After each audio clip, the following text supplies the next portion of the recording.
O Senhor esteja convosco. Ele está no meio de nós. Proclamação do Evangelho de Jesus Cristo segundo João. Glória a vós, Senhor. Naquele tempo, Jesus foi para o Monte das Oliveiras.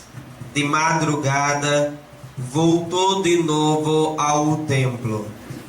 Todo o povo se reuniu em volta dele. Sentando-se, começou a ensiná-los. Entretanto, os mestres da lei e os fariseus trouxeram uma mulher surpreendida em adultério. Colocando-a no meio deles, disseram a Jesus: Mestre, esta mulher foi surpreendida em flagrante adultério. Moisés da lei mandou apedrejar tais mulheres. Que dizes tu? Perguntavam isso para experimentar Jesus e para terem motivo de o acusar. Mas Jesus, inclinando-se, começou a escrever com o dedo no chão. Como persistissem em interrogá-lo, Jesus ergueu-se e disse: Quem dentre vós não tiver pecado, seja o primeiro a atirar-lhe a pedra. E tornando a inclinar-se, continuou a escrever no chão. E eles, ouvindo o que Jesus falou, foram saindo um, a começar pelos mais velhos. E Jesus ficou sozinho com a mulher que estava lá no meio do povo. E então Jesus se levantou e disse: Mulher, onde estão eles? Ninguém te condenou? Ela respondeu: Ninguém, Senhor. E então Jesus lhe disse: Eu também não te condeno. Podes ir, e de agora em diante não peques mais. Palavra da salvação. Glória a vós, Senhor. Podemos sentar.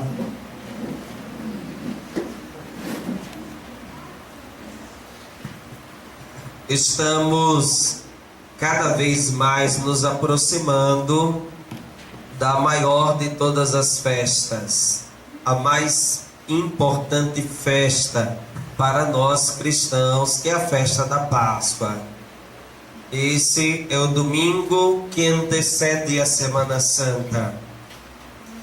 E é interessante que o Evangelho hoje terá como afirmação central: quem estiver sem pecado, atire a primeira pedra. É importante fazermos uma análise do contexto em que Jesus fala essa frase e ao mesmo tempo as consequências para a nossa vida cotidiana. Pensemos de que alguns homens traziam aquela mulher que tinha sido pega em adultério. Só que essa mulher, ela, na verdade, para além do pecado que ela tinha cometido, aqueles homens estavam instrumentalizando aquela mulher e a condição em que ela se encontrava no momento. Eles tinham o interesse de poder pegar Jesus em alguma dimensão que pudesse justificar a prisão de Jesus. A palavra, a ação de Jesus, as obras que ele realizava, denunciava uma série de coisas que não eram boas. Denunciava a hipocrisia, o fingimento religioso de alguns. Então aqueles que se incomodavam com a presença e a atuação de Jesus começaram a demonstrar o seu incômodo e a tentarem armar ciladas para Jesus. Aproveitando-se do adultério daquela mulher, eles querem colocar Jesus à prova.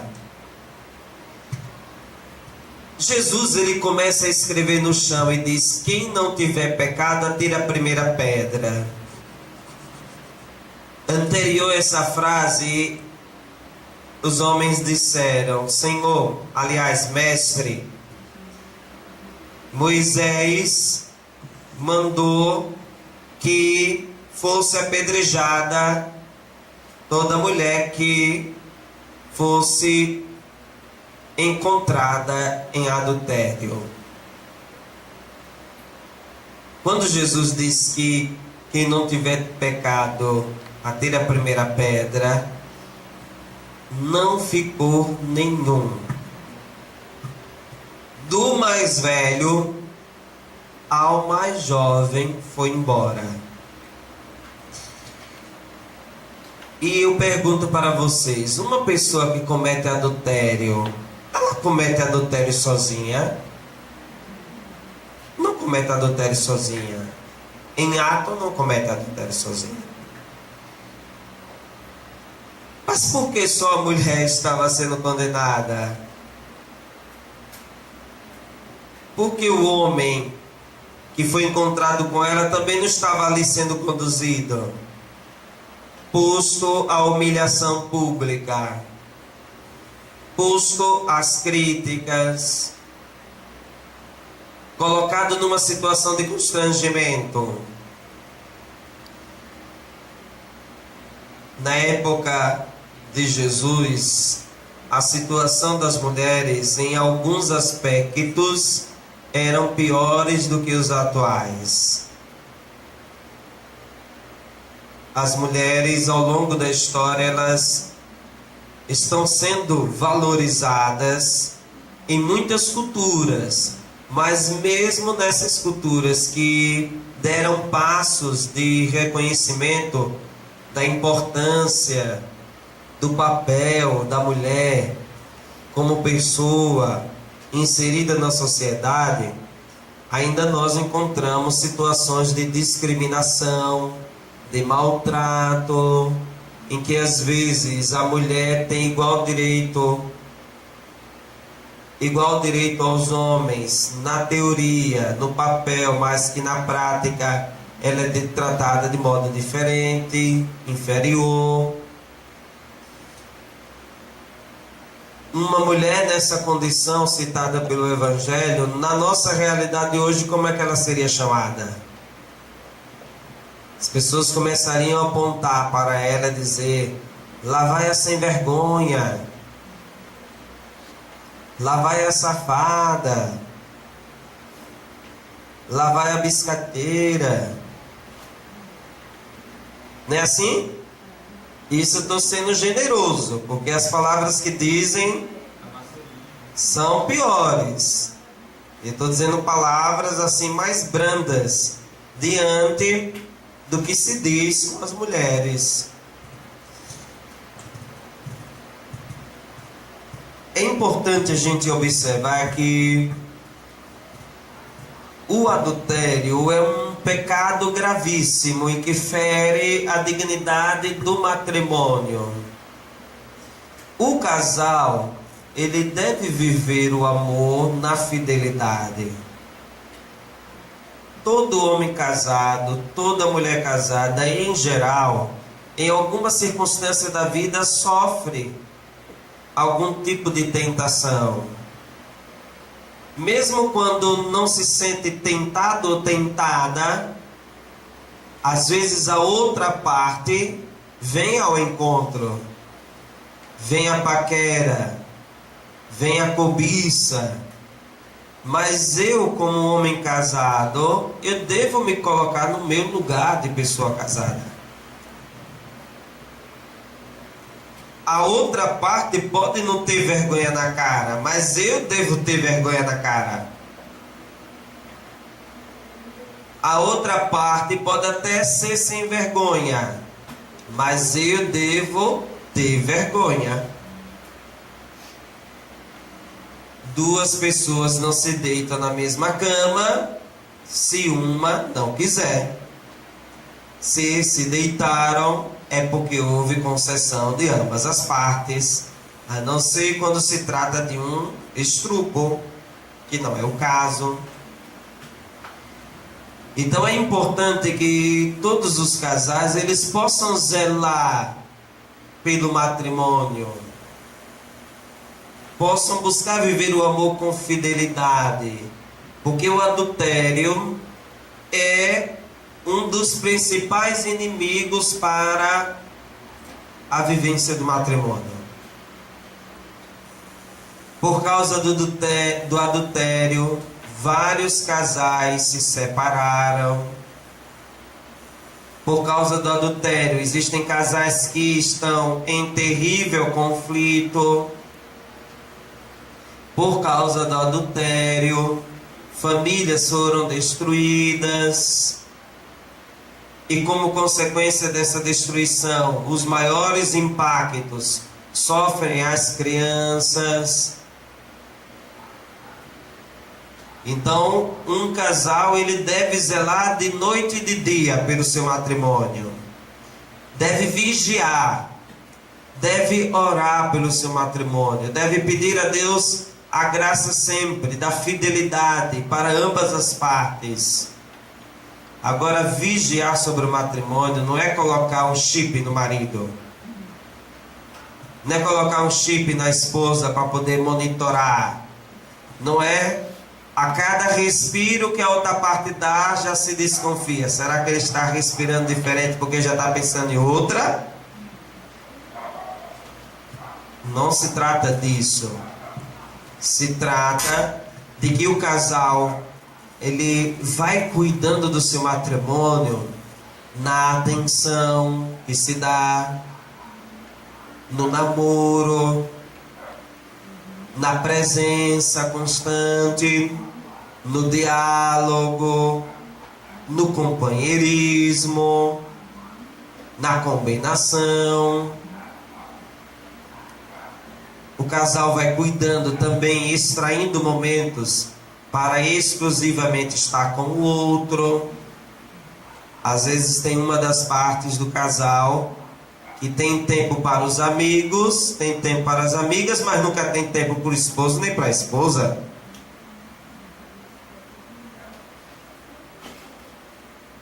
Quando eram namorados era só I love you. Agora é só patada depois de casado, de casada. Então, parece que são coisas bobas, mas às vezes essas coisas que vão acontecendo no dia a dia é que vai estragando a relação do matrimonial. E às vezes o diabo só quer uma brechinha para entrar e fazer a bagunça. Só quer uma brechinha para entrar e gerar uma desordem na vida matrimonial. A desordem da vida matrimonial segue a desordem da vida familiar, porque a família acaba ficando também desestruturada junto com a situação de desordem que vive o casamento. Então, o adultério é um dos principais inimigos do matrimônio. Mas outro aspecto importante para a nossa reflexão é o aspecto da condenação. Aqueles homens estavam condenando aquela mulher pelo pecado que ela tinha cometido. Só que eles também eram pecadores. Eles não souberam usar de misericórdia para com aquela mulher. Quem sabe, a depender do perfil de mulher que ela era, se alguns daqueles que acusavam com tanta braveza, com tanto gosto, será que entre aqueles também não haviam os cobiçadores dela, que tinham desejo dentro de si, que era uma cobiça. Então é importante que quando os nossos irmãos vierem a errar, assim como nós também erramos, que nós tenhamos sempre a postura de alguém que é misericordioso. E ser misericordioso não é tapar o sol com a peneira, não é tapar os olhos e fingir que não enxerga, não é dizer que uma coisa está errada, aliás, que uma coisa está certa quando ela está errada. Não se trata disso. A misericórdia vai nos levar a acolher o outro que peca, corrigir o seu erro, dar oportunidade para essa pessoa mudar, perdoar e juntos caminhar para a eternidade junto de Deus. Então nenhum de nós pode jamais atirar pedras no telhado do outro. Porque quem não tem telhado de vidro, povo de Deus? Quem aqui não tem? Agora, a mesma pergunta que Jesus fez para aqueles homens, eu faço para vocês. Quem aqui não tem pecado? Fique de pé. Quem não tem pecado? Com coragem. Quem aqui nunca cometeu algum erro? Quem é perfeito? O padre está de pé, não porque seja perfeito, nem mais santo do que os demais. Eu estou exercendo o meu ofício na arte da pregação, David. Não estou de pé como aquele que fosse perfeito, santo, porque eu também sou necessitado da misericórdia de Deus. É porque David falou antes do padre falar, né? Ele nem esperou, ele está tão ansioso hoje que nem esperou o padre falar. Mas pensem bem, não é verdade? Muitas vezes a gente é rígido, é duro com o outro, mas quando a gente erra, a gente quer que todo mundo compreenda. A gente não quer que jogue na nossa cara os erros que a gente cometeu, mas quando o outro erra, a gente fica jogando o tempo todo o erro na cara dele ou dela. Então, o Evangelho, ele nos ensina a ter essa capacidade, porque Jesus, quando olha para aquela mulher e diz assim: ninguém te condenou, nem eu também te condeno. Jesus aqui, ele não está sendo indiferente no sentido de que ele está fingindo que não vê o pecado que ela cometeu. Ele viu. Só que Jesus disse: vá e não tornes mais a pecar. Ou seja, converta-se, mude de vida, não volte a repetir os erros que você tem feito.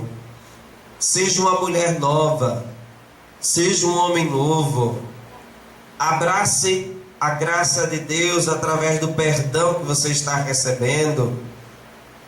É o mesmo convite que Deus faz hoje para a gente, da gente se arrepender, de mergulhar na misericórdia dele, e nesse mergulho da misericórdia de Deus a gente também ser misericordioso uns com os outros.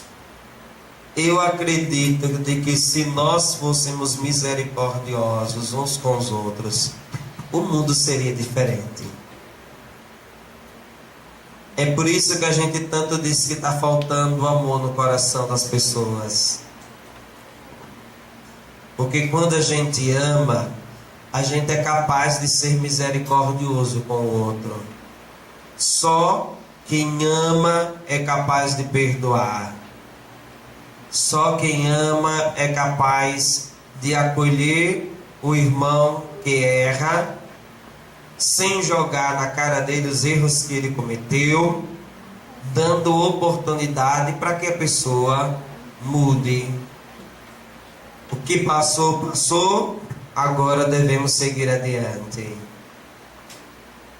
Então que nós possamos vivenciar essa palavra, pedindo a Deus que, uma vez vivendo sob a graça dele, um dia possamos ficar de pé, e o David agora, ficar de pé diante de Deus, porque só ficarão de pé diante de Deus aqueles que viveram a misericórdia.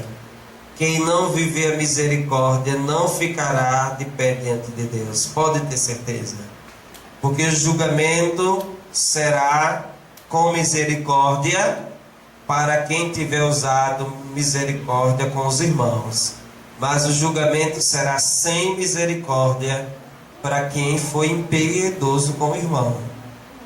Louvado seja nosso Senhor Jesus Cristo. Amém.